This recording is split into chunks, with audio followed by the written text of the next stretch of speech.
வாங்க நம்ம இன்றைக்கி வந்து தெனை அரிசியை வச்சு நம்ம ஒரு கிச்சடி செய்யலாமா? இங்கே பாருங்க. ஏன்னா அழகாக தெனை அரிசியை 2 கப்பு எடுத்து நான் கழுவி க்ளீன் பண்ணி வச்சுக்கிறேன். அதில் நான் கொஞ்சம் நெய் சேர்க்குறேன், கொஞ்சம் ஆயில் சேர்க்குறேன். ஒரே ஒரு பிஞ்ச் தான். இதான் சோம்பு, ஒரு பிஞ்ச் சின்ன சீரகம், 2 கிராம்பு, 2 ஏலக்காய், ஒரு அன்னாச்சி முட்டு, பட்டை பாருங்கள், 2 தான். இதான் பட்டை, சும்மா 2. அந்த ஏலக்காய், நிறைய மசாலா நம்ம இல்லை. இந்த மசாலாவே போதும், நம்ம இதுக்கு நல்ல ஒரு டேஸ்ட்டு கொடுக்கும். இப்போ இதை நம்ம இதை போட்டுக்கிறோம்.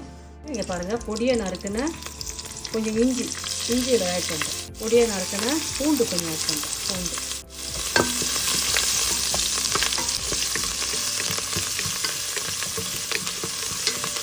கருவேப்பிலை போட்டுக்கணும். ஒரு பொடி முந்திரி பயிர் போட்டுக்கணும்.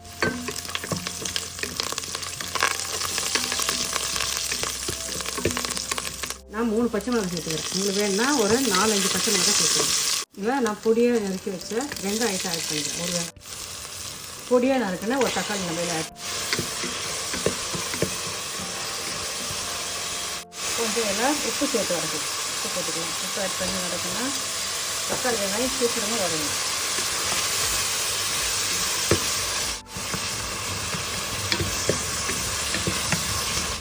இது நம்ம கொஞ்சம் கொத்தமல்லி தழை சேர்த்துக்கலாம். நல்லா அழகாக வதங்கி வருது. கேரட்டு பீன்ஸு சேர்த்துக்கலாம். பட்டாணி, பச்சை பட்டாணியில் கூட சேர்த்துக்கலாம். நான் வெறும் கேரட் பீன்ஸ் தான் சேர்த்துக்கிறேன்.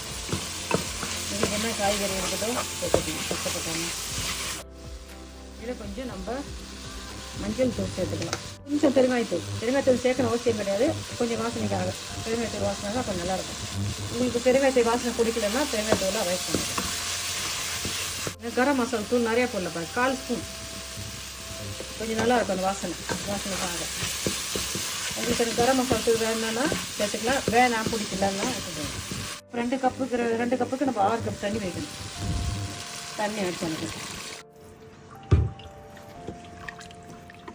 திட்டமாக தண்ணி ஆட் பண்ணி கொதிக்க வைப்போம். நீங்கள் இதில் கொஞ்சம் உப்பு சரி பார்த்துங்க. திட்டமான உப்பு எல்லாம் சேர்த்துங்க. உங்களுக்கு திட்டமான உப்பு சேர்த்துட்டு இது என்ன பண்ணணும், மூடி போட்டு நம்ம கொதிக்க வைக்கணும். மூடி போட்டு கொதி வந்துட்டு பிறகு நம்ம அரிசி சேர்க்கலாம். வாங்க பாருங்கள், நல்லா தண்ணி கொதி வந்துடுச்சு. தெனை அரிசியை சேர்த்து உப்பு பதம் பார்த்துட்டு மூடி போட்டு நம்ம கொஞ்சம் நேரம் வேக வைக்கலாம்.